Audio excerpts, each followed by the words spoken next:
Et bonjour, bienvenue du coup dans la routine matinale que vous m'avez tant demandé. Sans plus tarder, vous pouvez vous allonger sur votre espace qui sera dédié à ces 10 minutes de mouvement. Juste un espace confortable. Pour ma part, je me mets sur mon tapis qui est bien plus confortable que mon carrelage. Je vous invite à commencer dans une position allongée. Hop, je vais placer plutôt ma tête ici. Voilà. Vous commencez dans une position allongée. Je vous invite à attraper vos genoux dans vos mains et à installer des mouvements dans votre corps. Vraiment, si c'est tôt le matin, si vous venez de vous réveiller, vraiment, allez-y doucement, écoutez-vous. Commencez par bouger votre bassin, peut-être d'un côté, de l'autre, à rapprocher un genou puis l'autre. Bougez librement, comme ça vous fait du bien. Vous pouvez également, si vous le souhaitez, ouvrir les deux bras d'un côté et de l'autre, emmener dans un premier temps les genoux sur la droite, laissez les genoux s'ouvrir, se refermer sur la gauche. Essayez de garder vos deux épaules tout le temps allongées sur le sol pour vraiment venir engager les chaînes croisées. Pensez à bien respirer, revenez au centre. Cette fois-ci, on va attraper les gros orteils avec index, pouce et majeur pour venir dans la posture du bébé heureux. Donc, vous allez pousser vos pieds dans vos mains crochettent bien le gros orteil et vos épaules viennent se plaquer contre le sol comme pour se resserrer. Et vous allez sentir un petit peu plus d'étirement dans les hanches. Les genoux sont ouverts de chaque côté, les bras passent à l'intérieur des genoux. Faites attention à votre bassin. Vous devez venir coller votre sacrum, votre bas du dos, contre le sol. Donc, vous allez activer un petit peu les muscles du dos et vous pouvez, encore une fois, laisser votre corps basculer d'un côté, de l'autre. Peut-être venir étirer une jambe et l'autre. Personnellement, le matin, je suis très raide. Donc, j'aime bien rester juste dans une posture du bébé heureux un peu plus classique. Ramenez ensuite une dernière fois les genoux contre vous. Peut-être expirez en ramenant votre front aux genoux. Étendez-vous sur le sol. Prenez le temps d'inspirer, de vous étirer et basculer sur le ventre de la manière dont vous voulez et de la manière la plus agréable possible. Je reviens sur mon tapis, on se retrouve à plat ventre. Ici, vous allez placer vos mains sous vos épaules. Je vous invite à vous étirer. Vous allez imaginer que vous voulez emmener vos doigts de pied loin derrière et votre sommet du crâne loin devant. Automatiquement, vous allez vous redresser. Rajoutez peut-être un tout petit peu de pression dans vos mains pour vous aider à vous redresser, activer tous les muscles du dos. Expirez, relâchez.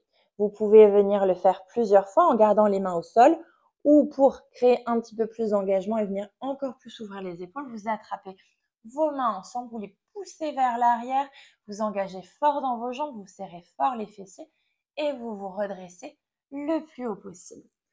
Vous relâchez. Vous pouvez placer cette fois-ci les mains à plat sur le sol, sur vos avant-bras, donc dans la posture du sphinx.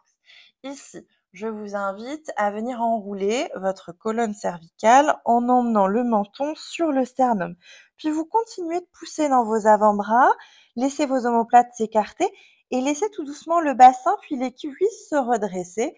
Vous sentez donc les abdominaux qui se réveillent, le nombril qui pousse vos lombaires vers le ciel et tout doucement, vous relâchez, vous replacez à nouveau le bassin vers le sol et venez dans cette fois-ci plutôt une ouverture du cœur en cherchant à reculer légèrement les coudes pour pousser votre sternum vers l'avant et laisser la tête tomber vers l'arrière. Du coup, ça m'étire la gorge. J'ai une voix très bizarre, c'est normal. Et voilà, profitez justement pour étirer la gorge, très important.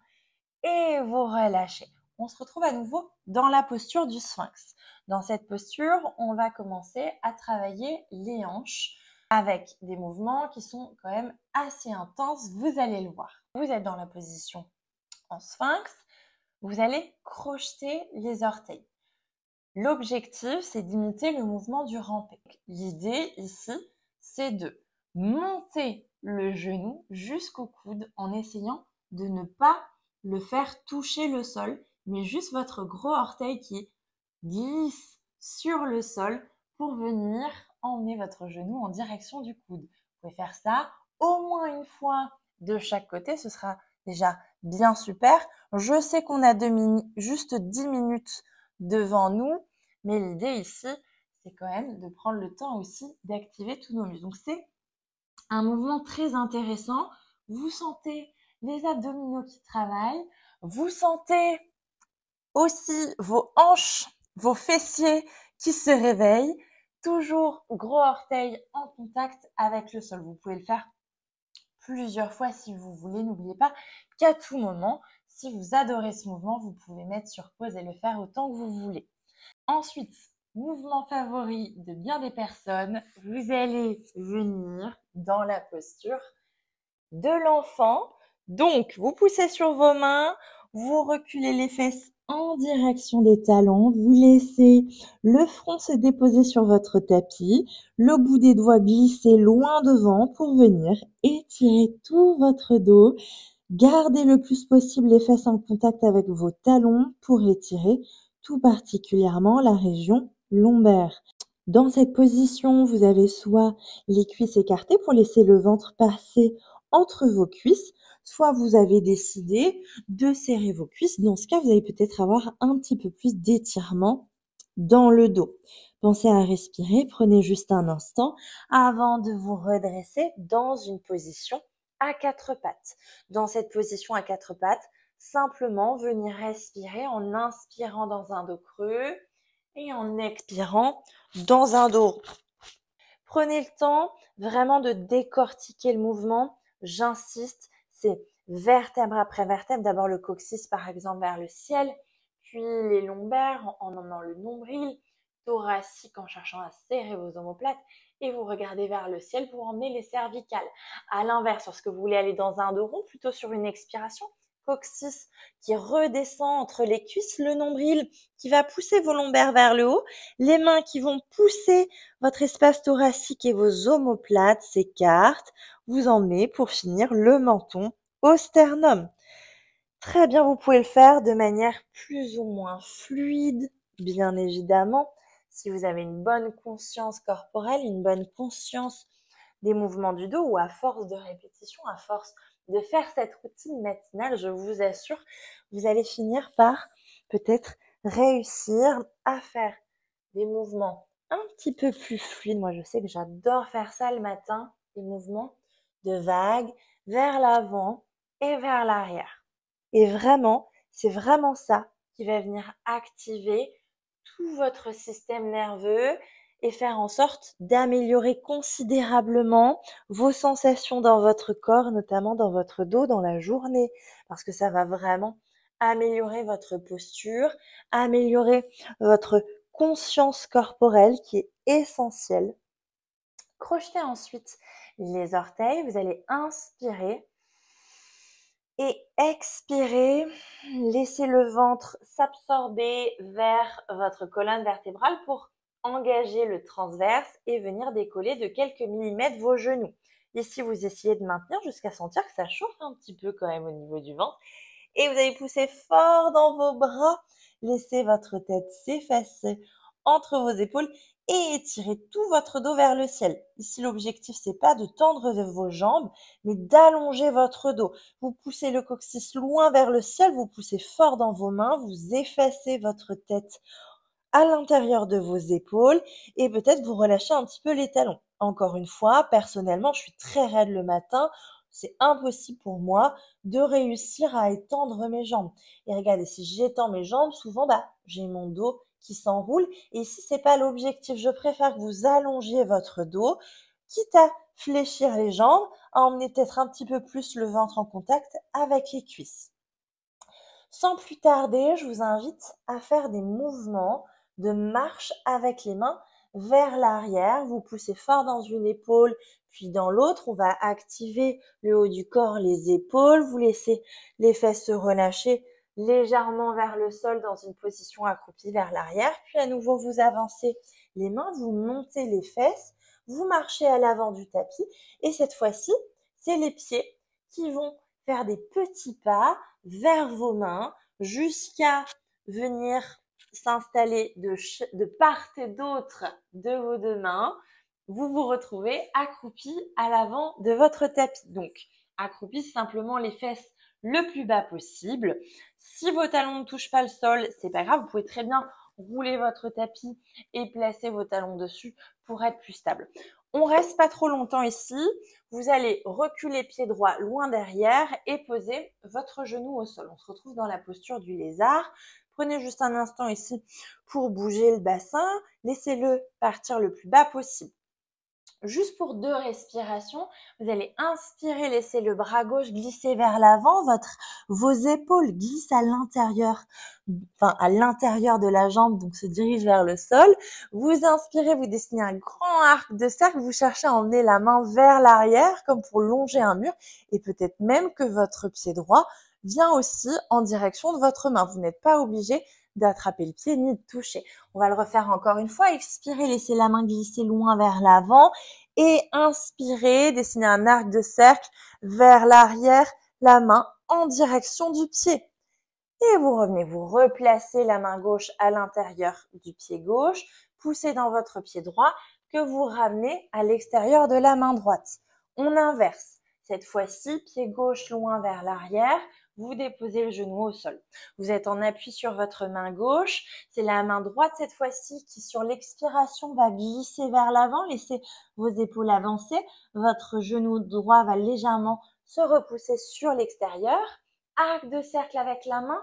Loin, vous prenez votre temps pour vous étirer, vous glissez comme le long d'un mur. Main en direction du pied, pied en direction de la main. Soit vous arrivez à toucher ou non, c'est pas grave. Mouvement inverse. Vous expirez vers l'avant, vous faites glisser la main le plus loin possible. C'est pas grave si ça va pas très loin ou si vos épaules ne descendent pas trop. Arc de cercle vers l'arrière sur une inspiration. Ouvrez les épaules, descendez le bassin et vous relâchez la main droite de nouveau au sol. Vous crochetez les orteils du pied gauche. Vous allez pousser, donner une petite impulsion pour ramener le pied à nouveau dans une position accroupie. Dans cette position accroupie, placez votre main droite à l'avant, légèrement à l'avant du pied droit et vers l'extérieur, le coude à l'intérieur du genou. Vous allez pousser avec votre épaule pour venir trouver de l'espace et de la force pour inspirer. Emmenez le bras gauche vers le ciel et tirez-vous. Même chose de l'autre côté, main gauche au sol, le coude gauche à l'intérieur, vous repoussez votre genou gauche vers l'extérieur et vous inspirez, bras droit vers le ciel. Vous reposez. Ensuite, crochetez vos mains. Expirez, poussez les mains loin vers l'avant, enroulez la tête entre les épaules. Inspirez pour vous redresser, poussez fort dans vos jambes pour venir jusqu'à la position debout. Peut-être étirez-vous d'un côté, de l'autre et expirez. On va juste le refaire encore une fois et vous allez imaginer qu'il y a un mur devant vous. Je vous invite à vraiment faire cet exercice de chercher à vous enrouler vers vous-même, comme s'il y avait un mur devant vous que vous ne voulez pas toucher. Les bras sont relâchés vers le sol et viennent presque vous tirer vers le sol. Le poids de la tête, le poids des bras totalement relâchés. Vous laissez vertèbre après vertèbre s'enrouler jusqu'à ce que ça tire à l'arrière des jambes. Lorsque ça tire ici à l'arrière des cuisses, dans les ischio-jambiers, vous allez fléchir à nouveau les jambes, revenir dans votre position accroupie. Crochetez à nouveau les doigts. Expirez, laissez les fesses partir vers le sol, votre tête s'enrouler vers l'avant. Et inspirez une dernière fois, poussez fort dans vos jambes. Restez en haut, prenez vraiment le temps de vous étirer, d'ouvrir votre buste, peut-être encore une fois d'attraper vos poignets, de vous incliner d'un côté de l'autre. Et là, cette fois-ci, vous relâchez pour de bon les épaules. Et je vous invite à faire ce mouvement que j'appelle la serpillière. Je crois d'ailleurs qu'on l'appelle comme ça. Je ne sais pas si vous visualisez le ballet serpillière. Donc, c'est vos jambes qui sont actives au sol et votre bassin qui vont créer ce mouvement de rotation, mais votre haut du corps est totalement relâché. Vous relâchez le dos, vous relâchez les épaules, les bras qui accompagnent le mouvement qui est imposé par votre bas du corps. Un dernier qui est vraiment super à faire dès le matin, je me place ici. Donc, tout simplement, vous pouvez venir faire des petits mouvements de rebond en fléchissant légèrement les genoux ou en faisant peut-être même de vrais petits rebonds, de vrais petits sauts. Et prenez le temps ici vraiment de faire vos rebonds, de faire des mouvements qui vous font du bien, même des mouvements qu'on n'a pas forcément fait dans ces 10 minutes, dans cette routine matinale. Et n'oubliez pas de lire la légende. Je vais vous mettre plein d'informations que j'ai pas eu le temps de vous donner durant cette vidéo. Et je vous souhaite une bonne journée.